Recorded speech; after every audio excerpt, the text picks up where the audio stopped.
দেশের রাজধানী দিল্লি।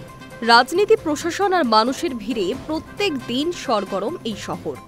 কিন্তু এই ব্যস্ততার মাঝেই বারংবার ভয়াবহ বিস্ফোরণের ঘটনায় কেঁপে উঠেছে রাজধানী। কখনো সংসদ ভবন, কখনো বাজারের ভিড়ে, আবার কখনো কোনো সরকারি দপ্তরের পাশে। হঠাৎই বিস্ফোরণের শব্দে আতঙ্ক ছড়িয়েছে গোটা দেশে।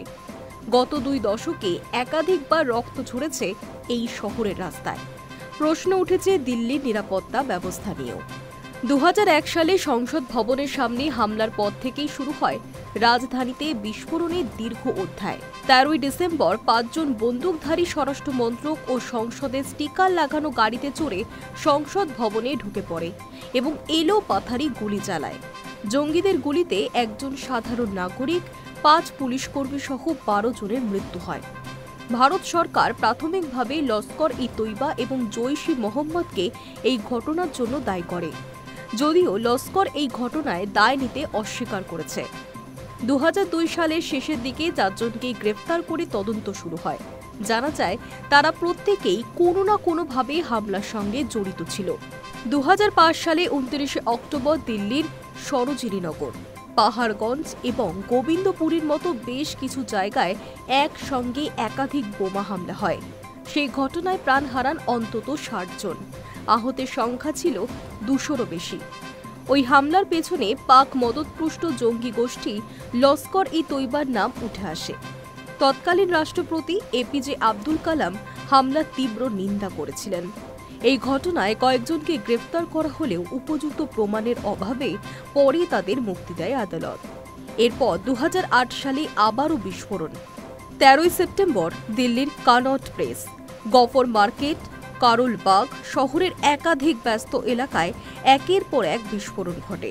সেই বছরই দিল্লির হাইকোর্টের সামনে বিস্ফোরণে মৃত্যু হয় বহু মানুষের। একের পর এক ঘটনায় নড়েচড়ে বসে কেন্দ্র ও রাজ্য সরকার। তারপর থেকেই দিল্লি পুলিশের বিশেষ সেল এবং জাতীয় তদন্তকারী সংস্থা এনআইএ নজরদারি আরও কড়াকড়ি করে।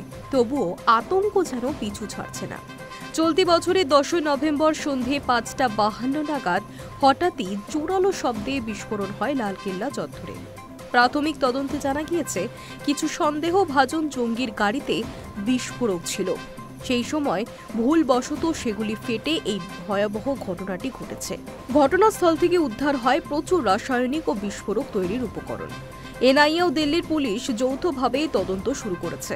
তদন্তকারীদের ধারণা এটি কোনো বড় নাশকতা পরিকল্পনার অংশ হতে পারে, যা হয়তো সময় মতো ফাঁস হয়ে যাওয়ায় বড় বিপদ এড়ানো গিয়েছে। এই ঘটনায় এখনো পর্যন্ত অন্তত 15 জনকে গ্রেফতার করা হয়েছে। বিশেষজ্ঞদের মতে দিল্লির মতো ঘন বসতিপূর্ণ ও রাজনৈতিকভাবে সংবেদনশীল শহরে নিরাপত্তার ব্যবস্থা দুর্বলতা কোনোভাবেই বরদাস্ত করা যায় না। তবুও বারংবার ঘটে যাওয়া বিস্ফোরণ দেখিয়ে দিচ্ছে সন্ত্রাসবাদ ও অপরাধ চক্র এখনও রাজধানীর বুকে সক্রিয়। আজও অতীতের সেই ভয়াবহ দিনগুলো স্মৃতি ভুলতে পারেনি দিল্লি। প্রত্যেকটি বিস্ফোরণে শুধু প্রাণহানি নয়, মানুষের মনে গভীর অনিশ্চয়তার ছাপ রেখে গিয়েছে। তাই বিশেষজ্ঞদের মতে নিরাপত্তা জোরদার ও গোয়েন্দা তৎপরতা বাড়ানোই এখন রাজধানীর সবচেয়ে বড় প্রয়োজন। Hi news network.